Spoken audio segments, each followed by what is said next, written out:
Welcome to Super Manga Review. We're still discussing Naruto, and in this video we'll be tackling Volume 8. This volume brings us more commentary on US foreign policy, it delves deeper into the darkness of Kakashi, and it also tells us which characters might be secret members of the Avengers. We learn a little bit more about summoning in this volume, as the first chapter opens with Naruto and his friends opening those scrolls they were collecting as part of the second phase of the Chunin exam, and they end up summoning his teacher Iruka. This is the first real instance of a person being summoned through one of these satanic artifacts.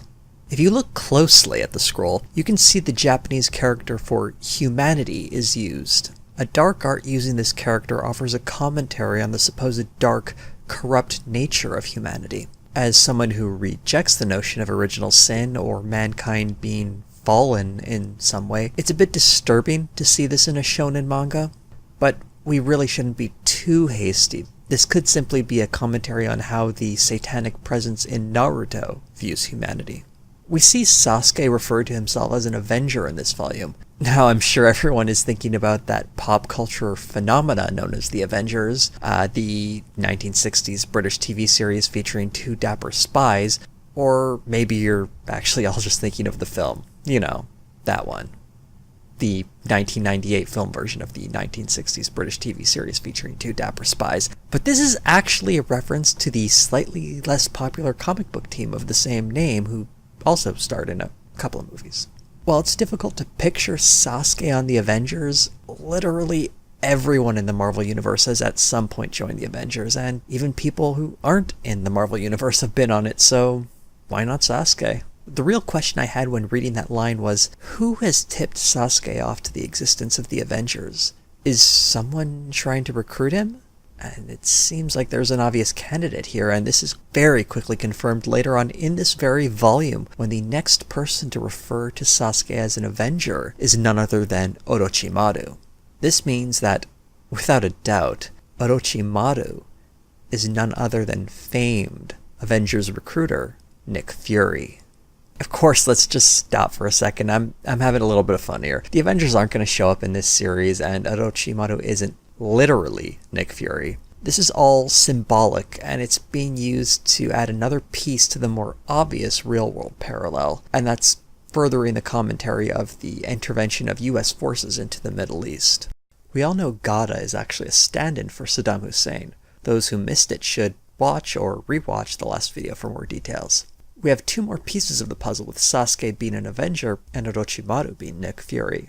Although the Avengers and S.H.I.E.L.D., that's Nick Fury's organization, are portrayed as international operators, they typically liaise with the American government. In fact, the Avengers are often seen as American heroes, acting at the behest of American foreign policy while operating outside of US borders. So it's not too far a walk to see that Orochimaru, and assuming he's successfully recruited, Sasuke, are stand-ins for the CIA and the role it played in the Middle East, specifically in Iraq. There are quite a few more volumes to go in this arc, so this is an issue we're really going to have to keep an eye on. In the future, when you see Orochimaru, remember he's a stand-in for the subversive activities of the CIA, and Sasuke might be a new asset for him.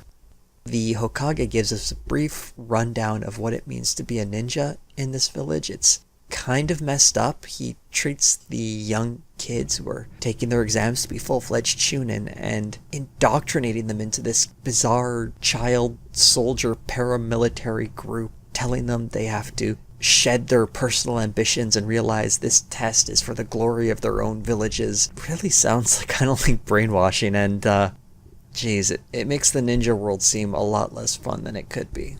This seems like a very powerful way for the Hokage to inflame a sense of national pride, almost as if he's trying to tie them deeply to the idea of nationalism.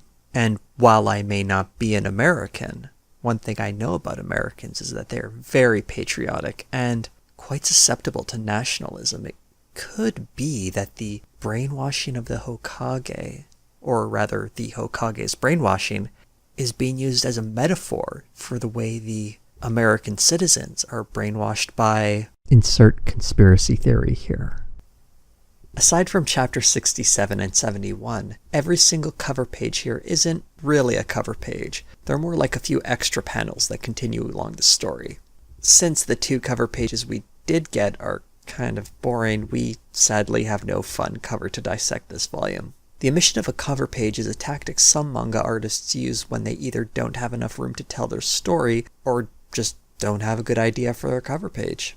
Page limits are fairly tight within the confines of Shonen Jump, or most manga anthologies for that matter, so artists are often restricted as to what they can do in a chapter. So when there's still story left to tell, sometimes it's easier to use that cover page space to convey a bit more about the plot. There's also the harsh reality of only being able to provide so many pages a week. Even if Shonen Jump was generous enough to allow Robo Kishimoto another page in the book for a cover, he might not have the processing power required to create one. A few quick observations from this volume. Kakashi seems to be reading a book titled Make Out Violence, which is just, Jesus Christ, Kakashi, what kind of monster are you?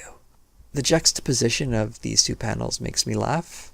The bedroom eyes here are unmistakable. I really hope Naruto and Sasuke can break the shackles of the heteronormativity of the ninja world to find some kind of happiness together. This little moment here is a popular shonen manga staple, the double punch to show 2 opponents are equally matched. I never quite understood the mechanics of how this works, but it looks cool, so I guess that's all we're really supposed to worry about here. There will be more to say about the punchers in the next volume, with Sakura having a big showdown with Ino in the closing chapter of Volume 8.